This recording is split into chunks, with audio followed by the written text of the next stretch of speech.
अस्सलाम वालेकुम प्यारे दोस्तों और बच्चों। आज की कहानी का नाम है आम के आम गुठलियों के दाम। मुर्गी के अंडे फरोख्त करने में मुझे कोई खास फायदा तो नहीं होता, गालिब ने अपने दोस्त से तस्करा करते हुए कहा।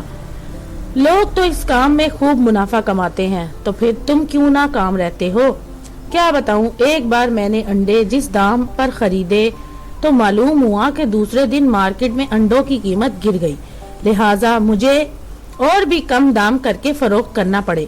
गालिब ने कुछ अफसोस के साथ कहा, असल में तुमने पहली बार ये काम किया है, इसलिए तुम्हें अभी तजर्बा नहीं है।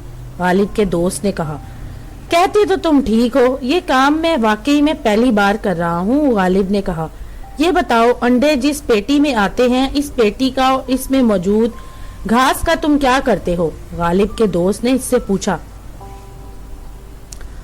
वो तो मैं जाया कर देता हूँ, गालिब ने अपने दोस्त की बात ना समझते हुए जवाब दिया।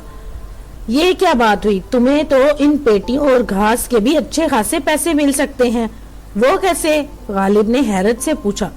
भाई वो ऐसे कि लोग ये पेटियां और घास खरीद लेते हैं और अपने मुख्तलिफ कामों में लाते हैं।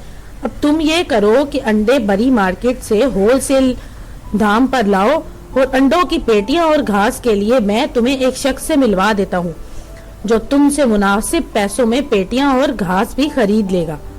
बस यूं समझ लो कि आम के आम गुठलियों के दाम वाला मामला है। गालिब के दोस्त ने तफसील से समझाते हुए कहा और गालिब भी ये सुनकर खुश हो गया। तो दोस्तों, अगर आपको ये कहानी पसंद आए तो मेरे चैनल को लाइक और सब्सक्राइब जरूर कीजिएगा।